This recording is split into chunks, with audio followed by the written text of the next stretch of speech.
భరోసాను కల్పించగలిగేటటువంటి అవకాశం ఉందా అనేటట్టుగా ఒక ఆదర్శవంతమైనటువంటి పాలన అందించారు అధ్యక్ష.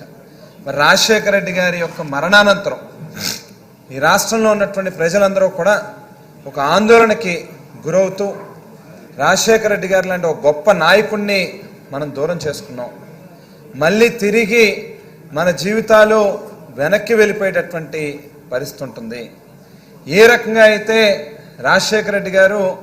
మరి అన్ని రంగాలకి కూడా ప్రాధాన్యతనిస్తూ ప్రతి ఒక్క పేదవాడిని కూడా చేయించి ఒక ఆరోగ్య భరోసా కానీ ఒక విద్యా భరోసా కానీ ఇచ్చారో మళ్ళీ మనకి చీకటి రోజులు మొదలవుతుందేమో రాజశేఖర రెడ్డి గారు దూరం అయిపోవడంతో అనేటువంటి ఒక ఆందోళన ఉన్నటువంటి రాష్ట్ర ప్రజలకి మరి గడిచినటువంటి 10 ఏళ్ళు కూడా 2009 రాజశేఖర రెడ్డి గారి మరణం నుంచి మళ్ళీ 2019 వరకు కూడా నిజంగా అన్ని రకాలుగాను కూడా వెనకబడ్డాం అనేటువంటిదే వాస్తవమైనటువంటి విషయం అధ్యక్ష. మరి అటువంటి తరుణంలో రాజశేఖర రెడ్డి గారి యొక్క ఆశయాల కోసం స్థాపించినటువంటి వైఎస్ఆర్ కాంగ్రెస్ పార్టీ ప్రీతమ నాయకులు జగన్మోహన్ రెడ్డి గారి యొక్క సారథ్యంలో మరి ఏదైతే ఆవేళ చంద్రబాబు నాయుడు గారు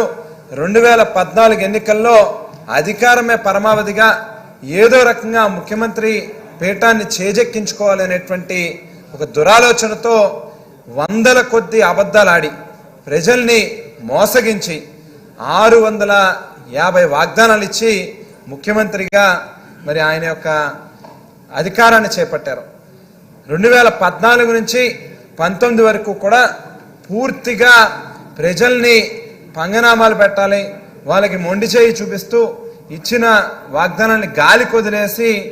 ఏ రకంగా దొరికిన మేరకు దోచుకోవాలనేటువంటి ఏకైక ఎజెండాతో ముఖ్యమంత్రి స్థానంలో కూర్చున్నటువంటి చంద్రబాబు నాయుడు గారి దగ్గర నుంచి మొదలుపెట్టి మరి ఆఖరి ఓ తెలుగుదేశం పార్టీ సామాన్య కార్యకర్త వరకు కూడా పనిచేశారు అధ్యక్ష. మరి ఆవేళ జగన్మోహన్ రెడ్డి గారు రాష్ట్రంలో ప్రజలు తీవ్రమైనటువంటి ఇబ్బందులకు ఎదురవుతూ ఉన్నారు, వాళ్ళలో ఒక ధైర్యాన్ని నింపాల్సినటువంటి అవసరం ఉంది అనేటువంటి ఉద్దేశంతో ప్రపంచ దేశాలలో ఏ ఒక్క నాయకుడు కూడా చేయనటువంటి ఓ సాహసోపేతమైనటువంటి కార్యక్రమానికి శ్రీకారం చుట్టి ఆవేళ 3648 కిలోమీటర్లు ఆవేళ ఉన్నటువంటి 13 జిల్లాల ఆంధ్ర రాష్ట్రంలోని అన్ని వర్గాల ప్రజలతో మమేకమై వారి యొక్క సమస్యల్ని దగ్గర నుంచి చూసి అధ్యయనం చేసి ఓ ప్రజా మేనిఫెస్టోని తయారు చేశారు అధ్యక్ష. నవరత్నాల పథకాల పేరిట ఆవేళ ఏదైతే ప్రతిపక్షంలో ఉన్నటువంటి సందర్భంలో మేము అధికారంలోకి వస్తే గనక ఖచ్చితంగా వీటన్నిటినీ కూడా చేసి చూపిస్తాం అనేటువంటి మాటని ప్రతి గడపకి తొక్కి ఆవేళ ప్రతి ఒక్కరికి కూడా చెప్పడం వివరించడం జరిగింది అధ్యక్ష. 2019లో ఎన్నికల్లో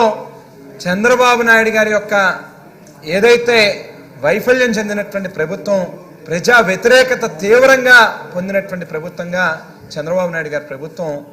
ప్రజల చేత చేత్కరించబడి ఆవేళ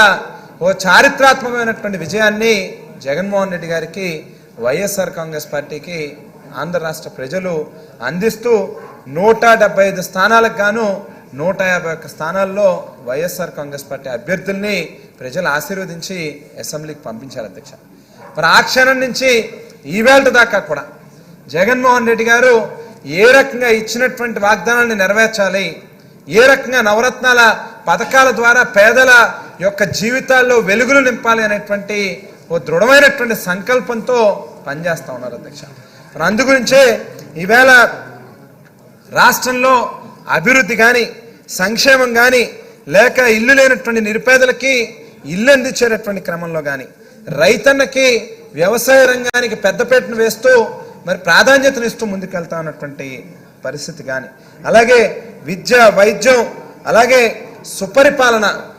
ఆఖరి వ్యక్తి వరకు కూడా ఈ ప్రభుత్వం తాలూకా